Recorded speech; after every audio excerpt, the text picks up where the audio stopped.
So I spoke about kind of Water for Gardaí, opening my mail kind of and other stuff. Spoke about this person, brother of a certain individual in town, as we know, trying to suppress certain information. But I sent this, but to cut a long story short, I posted this up to Judge McCabe, register posted it, sorry. But this morning then, I got the letter back. There's the letter that I sent up. See, register posted. Now, I never wrote my name and address on it. Look, see it? John Healy, 35 paragraphs. I never wrote my name and address on it. So there's someone monitoring me mail, look, and they had it sent back to me, look. Now it's unopened. I never wrote my name and address on it. So there's something on that stick that I sent up and the information that certain people don't want a judge to see. So you can only really construe that as basically someone is trying to suppress certain information. Now, this is not the first time I had my mail like that monitored and it's sent back to me. And again through register posted, and I never wrote my name and address on it again.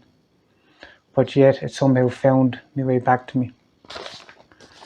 And what's on that stick is very incriminating. Not only his threat towards me and how Water for Gardaí basically have failed on numerous other occasions, but he made a reference to another situations where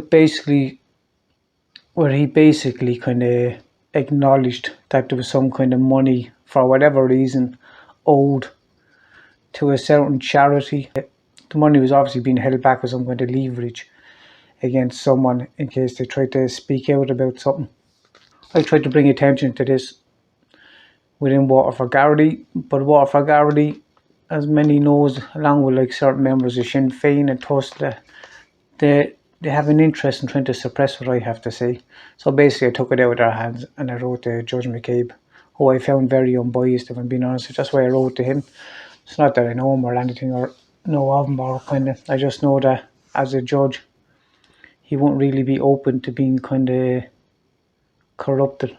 So that's why I sent my letter and the video on the stick, because the video speaks for itself, if I'm being honest with you, on the stick.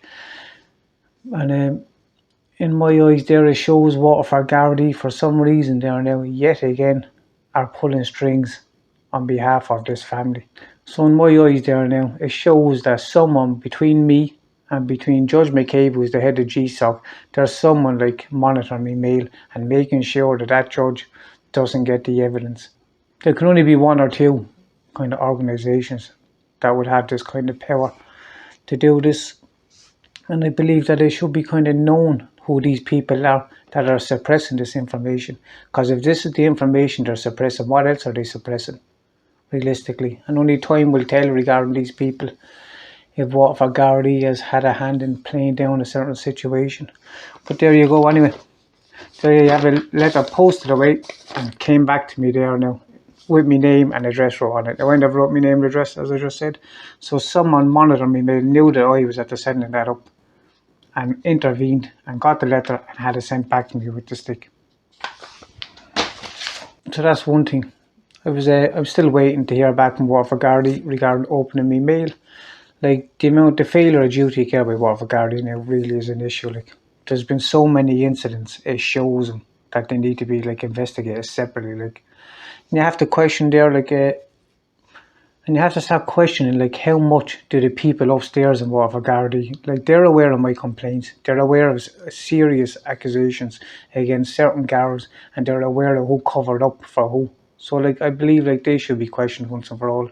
But I wanted to go back to explaining my story, and the reason I wanted to explain all this because I want to upload documentation, and then I want to post the documentation to X, Y, and Z, and I'm going to show everyone.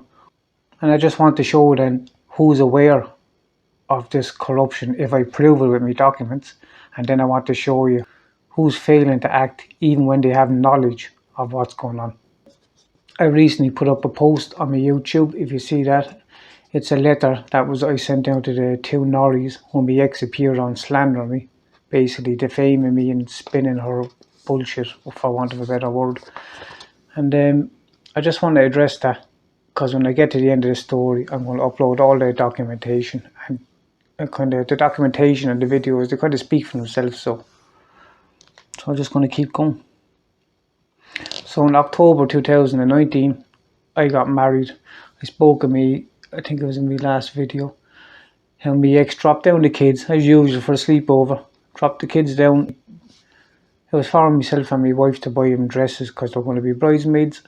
She dropped them down. I got them the dresses on the Saturday. They went back on the Sunday. And then Tuesday, she texted to say that the kids are not allowed to go to the wedding. Like, this is the stuff she does. This is in 2019. So rather than get into the whole rigmarole, kind of arguing with her, because like I just want her out of my life, if I'm being honest with you. So I just said, well, you tell the kids. So basically, the kids weren't at my wedding due to our mother. She said that they can go if she's allowed to go. That's the kind of person I'm dealing with, and that's 2019. And around that time, I was after asking my solicitor for a copy of my file. And I was after asking Waterford Council for a copy of my file also, which I was entitled to.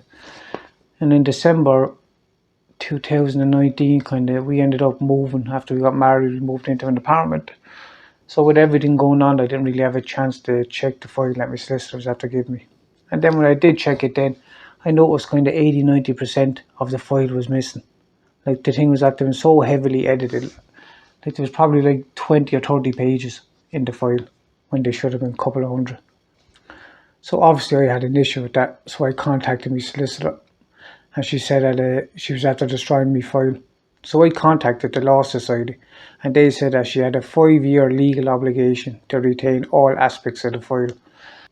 So I went back to the solicitor and I brought this up, that she had a 5-year obligation to retain all aspects of my file. And then all of a sudden she found my file. It was apparently open on a computer all this length of time. This is her reason for not being able to find my file. Obviously you can make from that what you want. She gave me another copy of this edited file, right? So I explained I wasn't happy, that I wanted all my file. There was lots of incriminating stuff against her, being honest with you. It was clearly after being edited. She said that the 5 years was up and she was after destroying my file. Now this was in 2020. I had emails. I need to explain this briefly. Someone hacked my email account and they deleted a lot of my emails, and everybody thought they were gone. But my wife got some of the emails back through Google Cloud, right? So I was able to send one or two of the emails that would have to have been removed from my file. So this obviously caused alarm because it showed that I had the emails that they were after removing from my file. So I had her on my case in I think the last email was June 2016. And here she was in January 2020 in another email, both her emails, and she was saying that the 5 years was up. Now the dates on these emails, I'll upload all these emails in time, but the dates on the emails show that the 5 years weren't up. And for whatever reason, she was lying about the 5 years being up. She's acknowledging the 5 years, firstly, by even speaking about it. And then she's saying the 5 years was up. But the dates on both emails show that the 5 years wasn't up. And for some reason, she needed to edit my file, or in her own words, destroy my file. But I was able to get back some of the emails. So the shit hit the fan, so to speak. Then a couple of weeks later, I heard panic set in, and a local TD was approached in an effort to have me harassed by tour rags linked to this person. So that solicitor needed to edit my file for whatever reason. She needed to remove 90% of the file, and she also needed to lie about the 5 years being up. Like, the dates are on the emails. The emails are actually her emails that I got back from the Google Cloud, not even my emails, they're from her. So it shows that she's lying about the time, she's lying about the emails, and for whatever reason she needed to destroy or edit part of my file. Now they don't want this coming out. I've uploaded part of this already, and when I get to the end of explaining all of this, I'm going to upload all these emails again. And not to mention, this solicitor lied to me about this woman who came to do the report. If you go back to my videos, you'll understand why I have an issue with Waterford Tussle.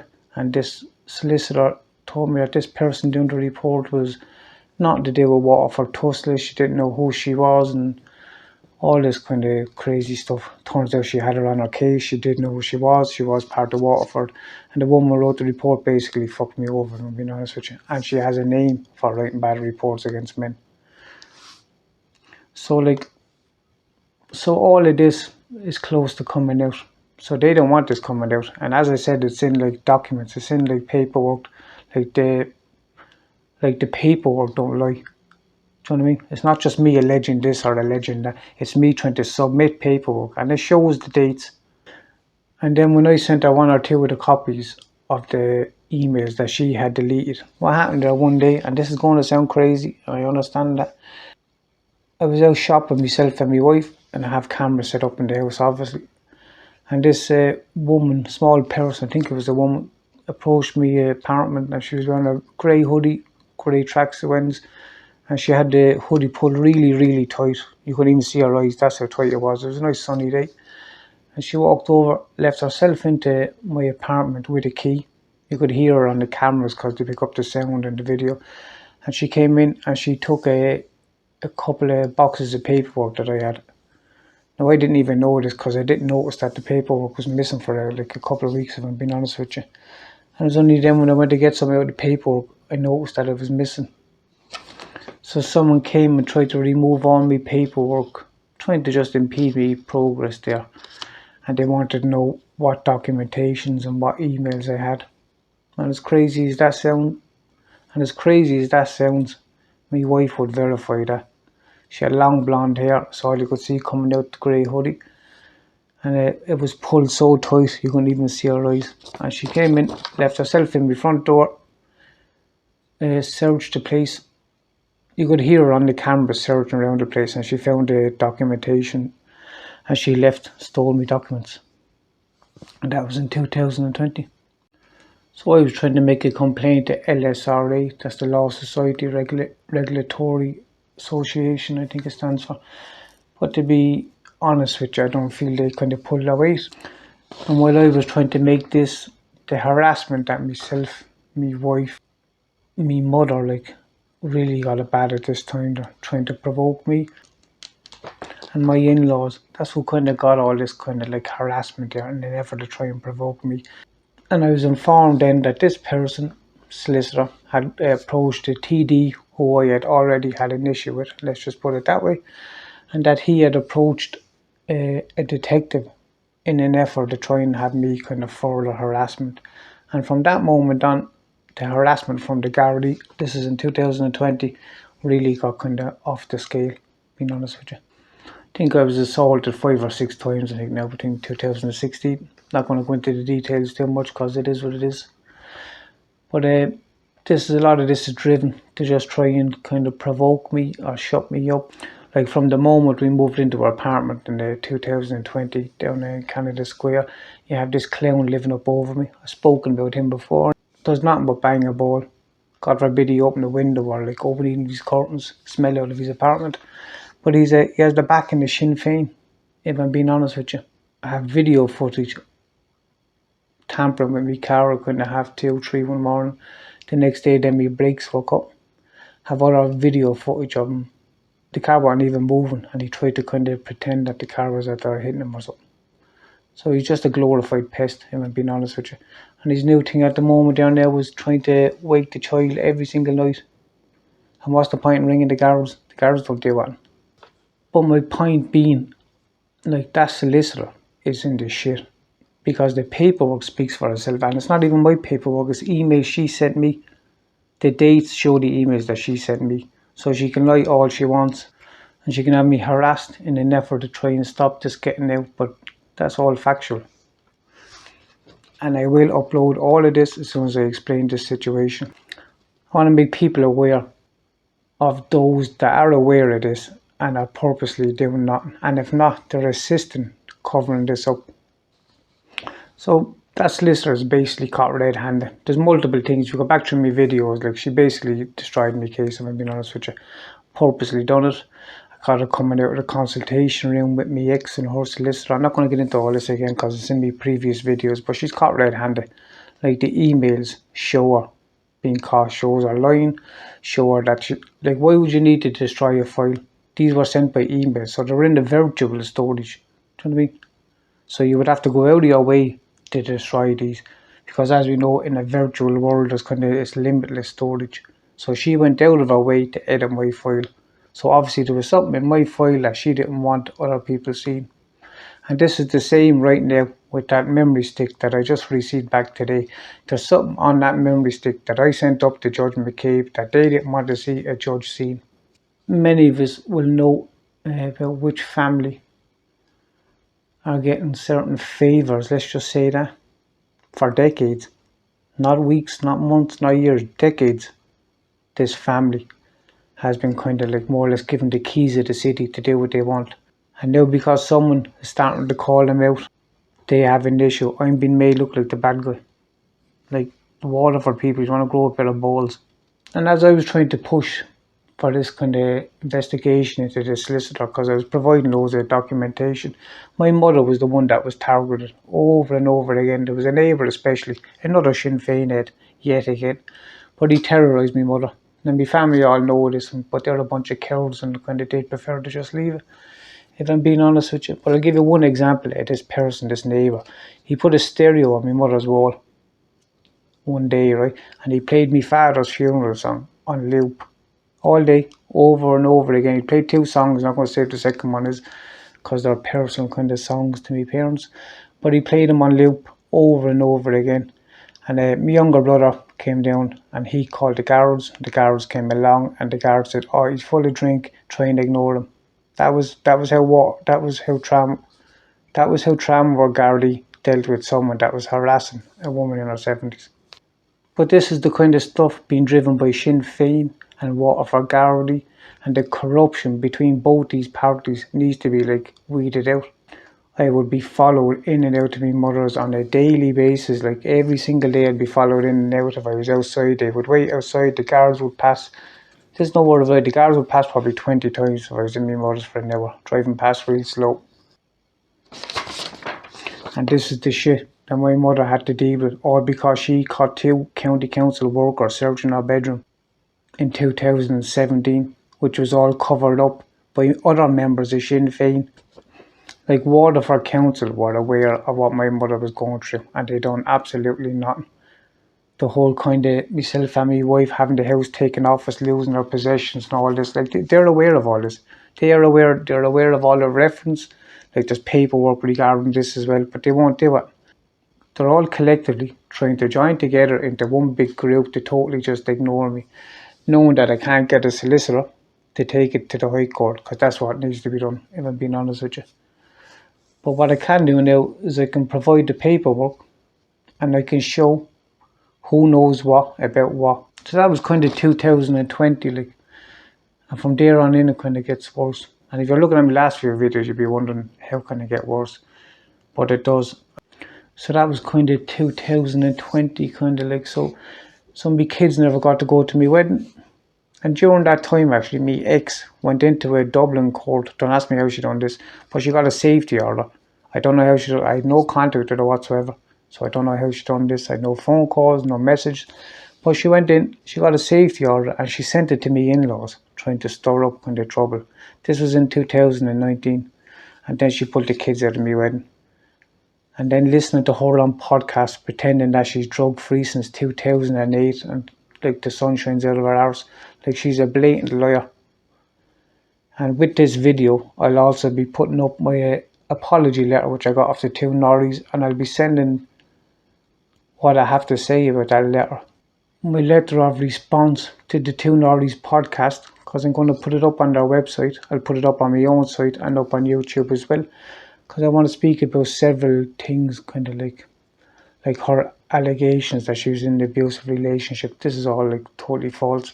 And as I said, I probably need to make a whole video just based on like the stuff that she's after saying, just to show that she's lying. But anyway, that's kind of 2020. It's kind of, there's a lot of information, so I have to try and slow it down a bit here. But I want to get to the end of it, and I'll upload the documentation. So I'm still waiting for Waterford Gardaí to look into my mail being opened. I still have evidence that my mail was open. They won't look into it. It's nothing but corruption between them, Sinn Féin, Waterford Council and Tussla. Like, where's the regulatory bodies that are monitoring these people? Like, do you know what I mean? Realistically, we're all aware of a certain family whose members groomed their way through a charity for decades, and no one knows nothing about it. And everyone is aware, and everyone is aware of who covered up for these people. Plural, do you know what I mean? People, because there's more than one. but you're all quite happy to like kind of rub shoulders with these people who covered up for these people. But as I said, I sent away the evidence that was on that stick, and then they came back to me. Don't ask me how it came back, because my name and address wasn't on the envelope, but it shows that someone doesn't want that judge seeing what was on that stick. So what faith would you have? Let's just say if you are bringing a case against one of these people, what faith would you have against Waterford Gardaí truly bringing a case against any of these people? So I'll take it off from there in my next video. I'm trying to slow it down because there's so much kind of going on, being honest with you. We're all aware of like all the shit that was done to me, Carol, and all this kind of stuff. I'm not going to talk about all that because it's pointless, being honest with you. But one more thing, in 2020, we had a family friend. He was a priest at Ballybeg Church. I sent him some private emails. This was in 2020. I sent him private emails about what was going on, and I spoke about David Cullinane in the emails. And these emails were printed off and given back to David Cullinane by the secretary on Ballybeg Church, which is Henry Halligan. And I'm going to upload these emails as well. But I'm going to speak more about that in my next video, because I know this video is a bit all over the place, being honest with you. But I just want to try and get back into the whole kind of explaining the situation. As I said, I want to provide the documentation that supports this. Waterford Gardaí, once and for all, you'd want to start doing their job. My mail was opened. It's a criminal act. You're aware my mail was opened. You haven't even asked me how do I know this. So there's basically, like, these people are desperate now to keep a lid on this, because they know I paperwork. I know they know I paperwork. That's basically it. So they've all joined together and like, let's just all ignore them, because there's nothing you can do, because you can't get a solicitor, because we have Sinn Féin and we have corrupt Gardaís pulling fucking strings all over the place. So I'm going to leave it there, and I'm going to make my videos more regular, as I said. And yeah, I'll just leave it there. Thanks.